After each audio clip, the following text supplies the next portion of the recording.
Halo adik-adik, apa kabar? Senang ya, 1 minggu sudah berlalu.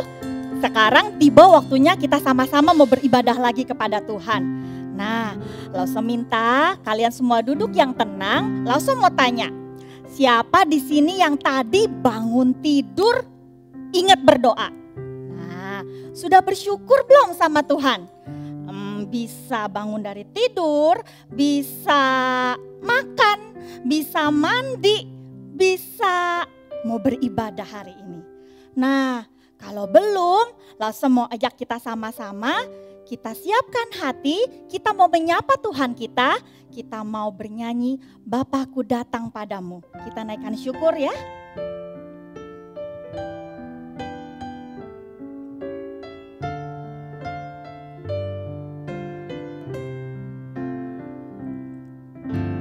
Bapakku datang padamu, naikkan ucapan syukur atas kasih anugerah-Mu yang indah setiap hari. Pagi hari, sore dan malam hari, tak hentinya mengucap syukur atas kebaikan-Mu. Yuk kita nyanyikan lagu ini dengan lebih sungguh-sungguh lagi. Bapakku datang padamu, naikkan ucapan syukur atas kasih anugerah-Mu yang indah setiap hari. Pagi hari, siang hari, sore dan malam hari, tak hentinya mengucap syukur atas kebaikan-Mu. Pagi hari, siang hari, sore dan malam hari, tak hentinya mengucap syukur atas kebaikan-Mu. Tak hentinya mengucap syukur atas kebaikan-Mu, atas kebaikan-Mu, atas kebaikan-Mu. Lipat tangannya, tutup matanya, kita sama-sama berdoa dulu ya. Tuhan Yesus yang baik, terima kasih kalau hari ini kami boleh kembali beribadah kepada Tuhan.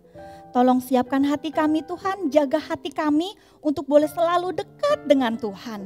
Terima kasih ya Tuhan, tolong kami untuk bisa dengan sungguh-sungguh mau bernyanyi, mau mendengarkan firman Tuhan. Terima kasih Tuhan, dalam nama Tuhan Yesus kami bersyukur dan berdoa. Amin. Nah adik-adik, sekarang Lause Fesu mau undang kalian semua, yuk berdiri sama-sama. Kita mau memuji Tuhan. Kita pakai tangan kita, kaki kita, mulut, hidung, telinga, mata, semuanya kita pakai untuk memuji Tuhan. Kita bergerak ya semuanya. Yuk.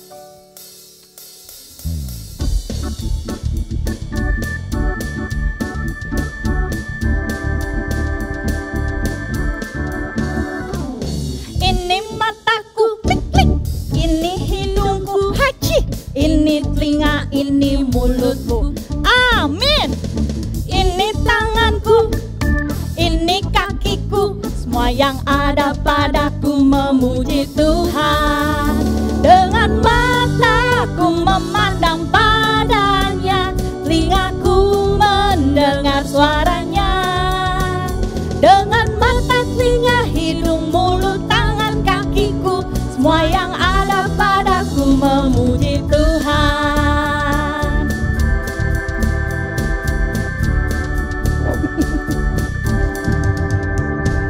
Ini mataku, klik klik. Ini hidungku, haci. Ini telinga, ini mulutku, amin. Ini tanganku, ini kakiku, semua yang ada padaku memuji Tuhan. Dengan mataku memandang padanya, telingaku mendengar suaranya. Dengan mata, telinga, hidung, mulut, tangan, kakiku, semua yang ada padaku memuji Tuhan. Dengan mataku memandang padanya, telingaku mendengar suaranya. Dengan mata, telinga, hidung, mulut, tangan, kakiku, semua yang ada padaku memuji Tuhan. Dengan mata, telinga, hidung, mulut, tangan, kakiku, semua yang ada padaku memuji Tuhan. Dengan mata, telinga, hidung, mulut, tangan, kakiku, semua yang ada padaku memuji Tuhan.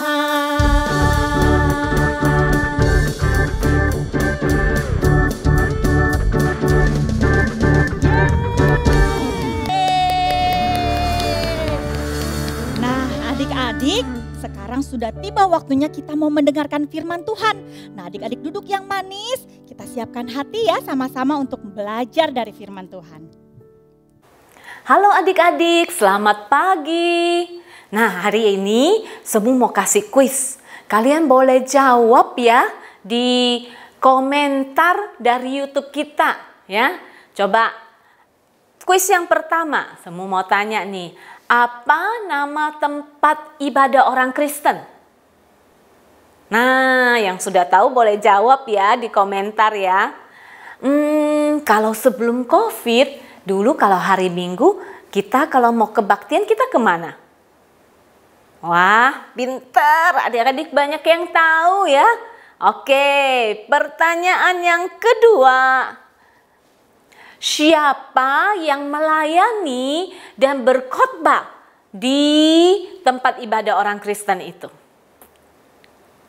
Huruf depannya P. Coba, siapa yang melayani dan berkhotbah di tempat ibadah orang Kristen? Coba dipikir. Kalau sudah tahu, ayo jawab di komentar dari YouTube kita. Huruf depannya P. Wah, pinter-pinter, betul. Siapa adik-adik? Pendeta. Tempat ibadah apa namanya? Gereja. Nah, adik-adik itu sekarang. Kalau dulu, zaman dulu, orang yang percaya kepada Tuhan beribadah di bait Allah. Bait itu artinya rumah. Mereka beribadah di rumah Allah. Dan biasanya di bait Allah itu ada orang-orang yang melayani. Tidak bisa sembarangan orang melayani adik-adik. Dan orang yang melayani itu namanya imam. Nah, adik-adik, hari ini kita akan mendengarkan firman Tuhan dari Lukas pasal 1. Ya. Kita akan mendengarkan kisah tentang seorang imam yang bernama Zakaria. Yuk, adik-adik kita berdoa ya. Tuhan Yesus, terima kasih. Hari ini kami boleh mendengarkan firman-Mu. Kami rindu Tuhan untuk lebih mengenal Engkau. Kami rindu Tuhan untuk lebih mengasihi Engkau. Berkatilah kami semua ya Tuhan. Dalam nama Tuhan Yesus, Tuhan dan Juru Selamat kami yang hidup, kami berdoa. Amin. Nah adik-adik, di dalam Lukas pasal 1 dikisahkan ada seorang imam yang bernama Zakaria. Dan dia juga punya istri yang bernama Elisabeth. Nah adik-adik, ketika Imam Zakaria sudah menikah dengan Elisabet, mereka merindukan kalau mereka punya anak. Tapi ternyata adik-adik, mereka sudah menikah beberapa tahun, mereka nggak punya anak. Sedih nggak adik-adik? Sedih. Lalu mereka mulai berdoa kepada Tuhan. Tuhan, I want a baby. Tuhan, kami rindu punya anak. Nah adik-adik, mereka berdoa 1 tahun, 2 tahun, 3 tahun. Punya anak nggak adik-adik? Wah, belum punya anak. Akhirnya 10 tahun. Udah punya anak belum? Belum. 20 tahun. Udah punya anak belum? Belum. Nah adik-adik, mereka terus berdoa kepada Tuhan. Lalu, udah punya anak belum? Wah, belum adik-adik. Sampai 30 tahun. Sampai rambut mereka sudah putih. Mereka sudah jadi nenek-nenek dan kakek-kakek. Punya anak nggak adik-adik? Belum. Nah adik-adik, sedih nggak mereka? Sedih. Mereka berdoa sama Tuhan. Tapi mereka belum punya anak. Nah adik-adik, kalau kita jadi seperti Imam Zakaria dan Elisabet, kita kecewa nggak sama Tuhan? Masih percaya nggak sama Tuhan? Masih mau berdoa nggak adik-adik?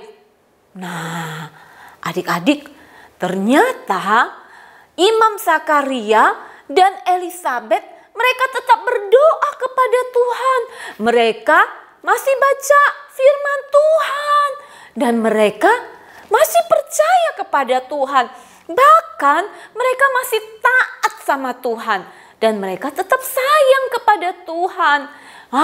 Adik-adik, akhirnya mereka pikir, sudah tua deh, gak bisa punya anak lagi. Tapi apa yang terjadi adik-adik?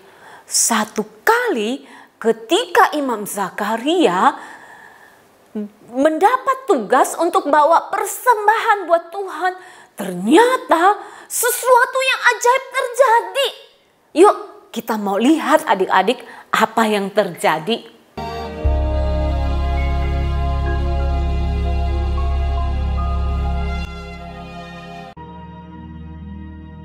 Pada zaman Herodes, Raja Yudea, adalah seorang imam yang bernama Zakaria, istrinya namanya Elisabet. Keduanya adalah benar di hadapan Allah dan hidup menurut segala perintah dan ketetapan Tuhan. Tetapi mereka tidak mempunyai anak sebab Elisabet mandul dan keduanya telah lanjut umurnya. Pada suatu kali, waktu tiba giliran rombongannya, Zakaria melakukan tugas keimaman di hadapan Tuhan. Dialah yang ditunjuk untuk masuk ke dalam bait suci dan membakar ukupan di situ.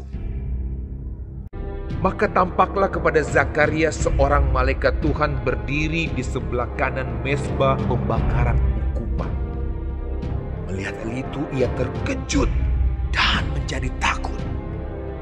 Tetapi malaikat itu berkata kepadanya, "Jangan takut, hai Zakaria, sebab doamu telah dikabulkan, dan Elisabet istrimu akan melahirkan seorang anak laki-laki bagimu. Dan haruslah engkau menamai dia Yohanes. Engkau akan bersukacita dan bergembira. Ia akan membuat banyak orang Israel berbalik kepada Tuhan Allah mereka."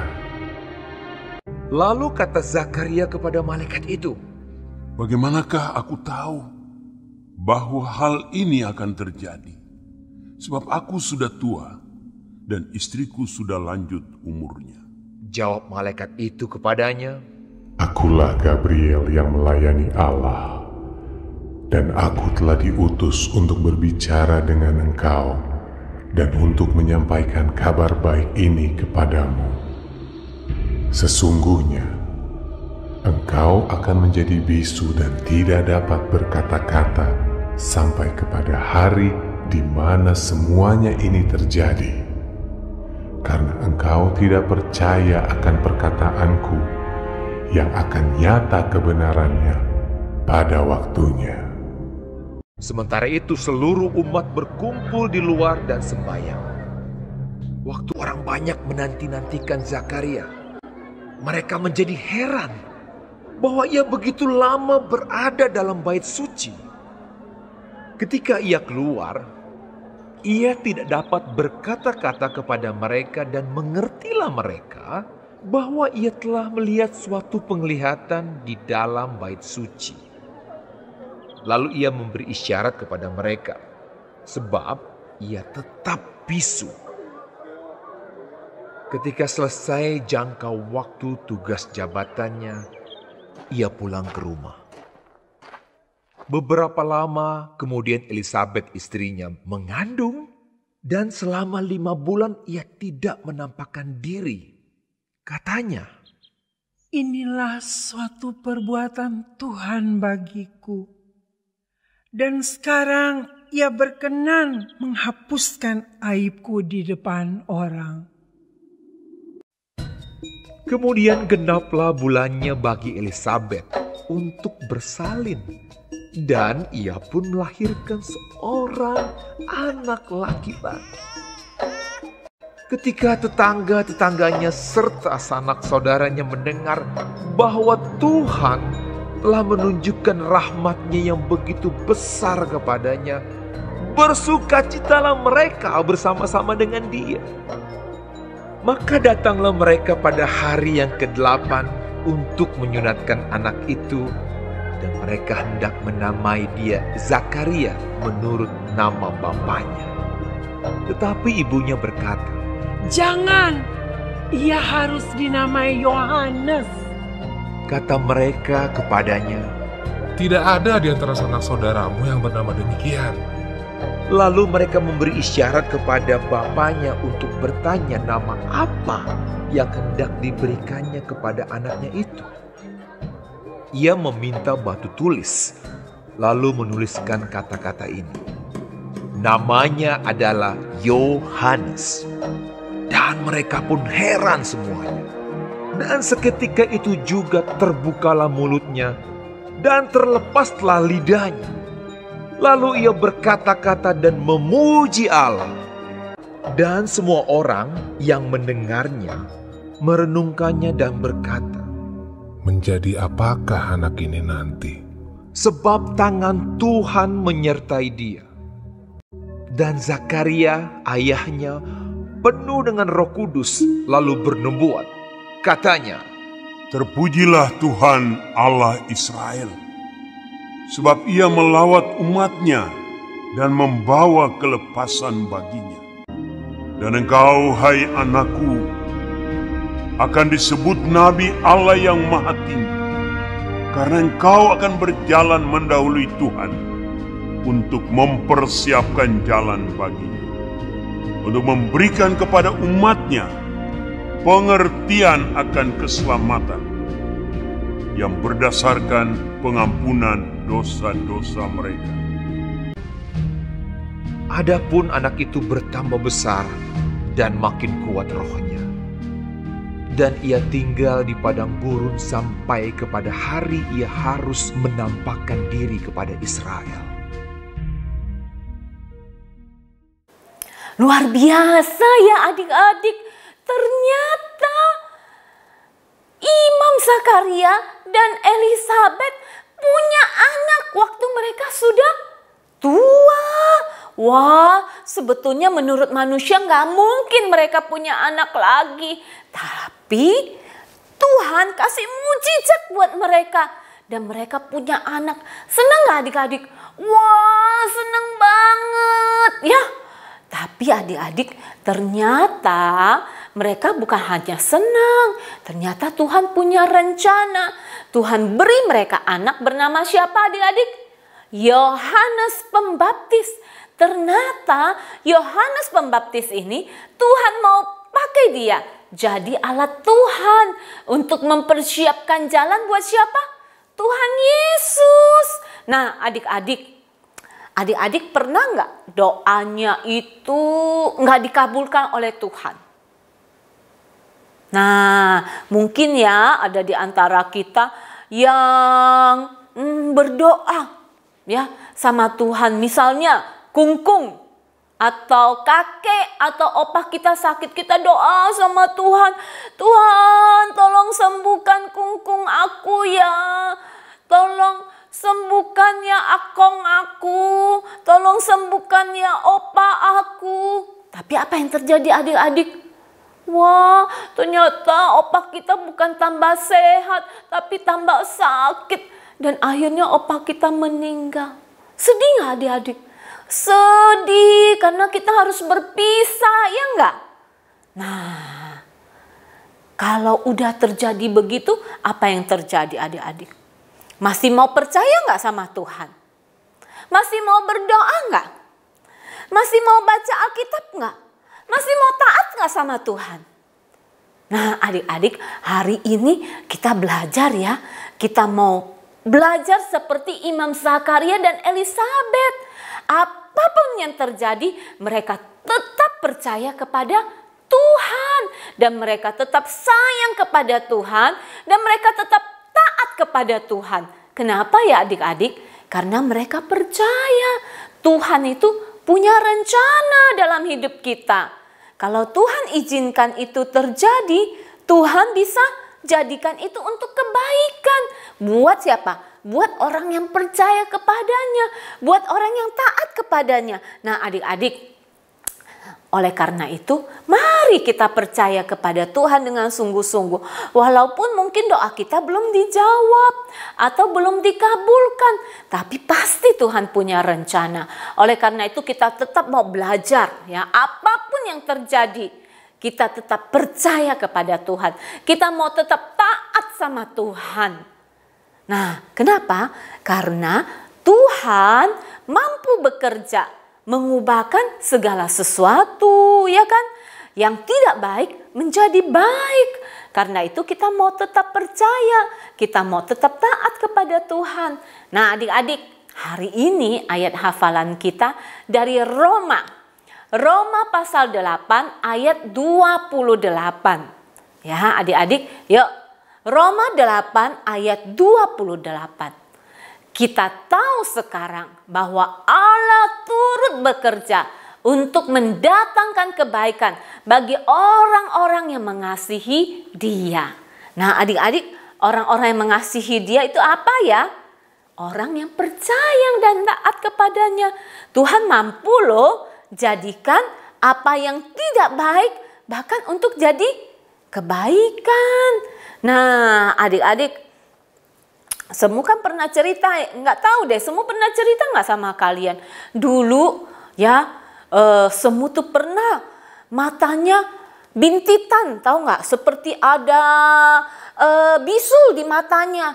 Wah, semua doa sama Tuhan supaya bisa sembuh, semua kasih obat. Hilang nggak adik-adik?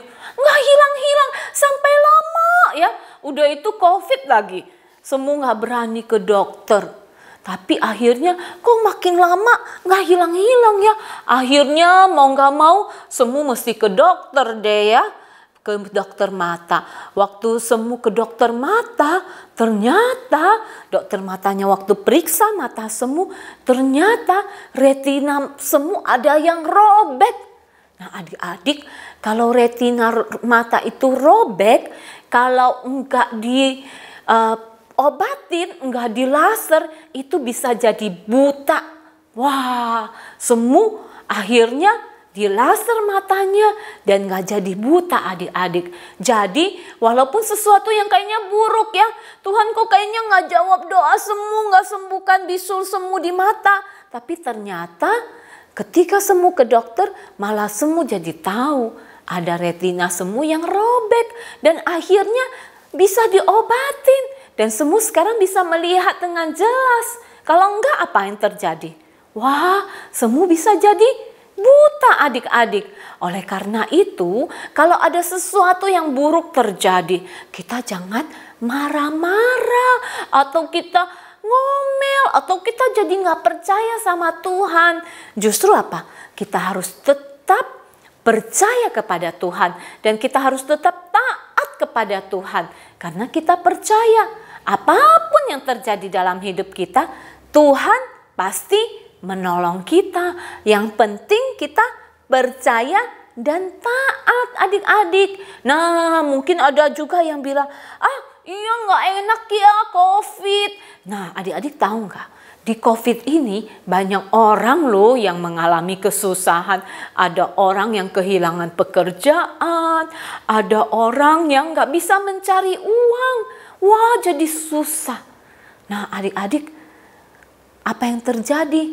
Akhirnya keluarga mereka harus apa? Harus hemat. Biasanya dulu tiap minggu bisa pergi ke mall, makan di mall. Sekarang apa? Udah nggak bisa lagi makan di mall. Ya nggak? Karena kan mahal, mereka harus hemat. Nggak boleh jalan ke mall lagi makan gitu kan. Makannya mamanya yang masak, makan makanan sederhana. Tapi adik-adik, apa yang terjadi? Justru di dalam kesulitan itu papa mamanya jadi apa? Jadi rajin berdoa dengan anak-anaknya. Jadi keluarganya jadi akrab. Keluarganya jadi saling mengasihi. Keluarganya jadi saling menolong, dan keluarganya bisa lebih mengandalkan Tuhan. Jadi adik-adik, jangan menyerah, jangan putus asa, jangan marah-marah, tetap percaya kepada Tuhan. Adik-adik, mari kita berdoa. Tuhan Yesus, terima kasih karena Tuhan begitu mengasihi kami. Tuhan tidak pernah tinggalkan kami. Terima kasih ya Tuhan Yesus. Tuhan, kami mau belajar, percaya dan taat sepenuhnya kepadamu. Apapun yang terjadi, kami yakin dan percaya Tuhan bekerja untuk mendatangkan kebaikan. Tuhan, terima kasih. Ajar kami selalu taat kepadamu, percaya kepadamu ya Tuhan. Terima kasih Tuhan, dalam nama Tuhan Yesus, Tuhan dan Juru Selamat kami yang hidup, kami berdoa. Amin. Nah adik-adik, sebentar lagi kita sudah mau merayakan Natal. Adik-adik, jangan lupa ya membuat video atau foto untuk persiapan Natal kalian. Kirimkan kepada lause-lausenya, nanti akan ditampilkan di Natal Sekolah Minggu. Terima kasih adik-adik, Tuhan Yesus memberkati. Nah adik-adik, sudah dengarkan firman Tuhan hari ini? Nah sudah tahu dong apa yang harus dilakukan? Langsung aja kita sama-sama berdiri, kita mau nyanyi lagu Jump into the Light. Siap?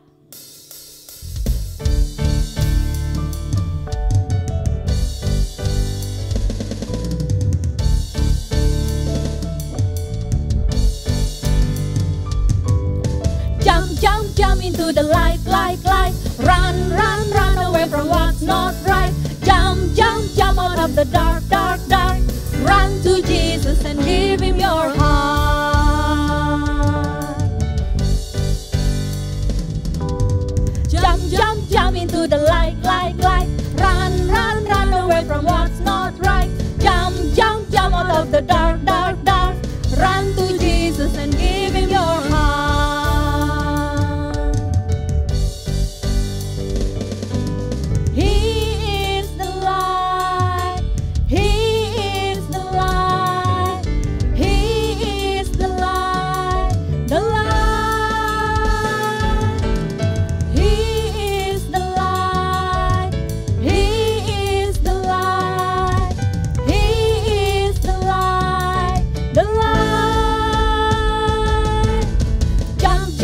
Into the light, light, light. Run, run, run away from what's not right. Jump, jump, jump out of the dark, dark, dark. Run to Jesus and give him your heart. You are the light. You are the light. You are the light. The light. You are the light.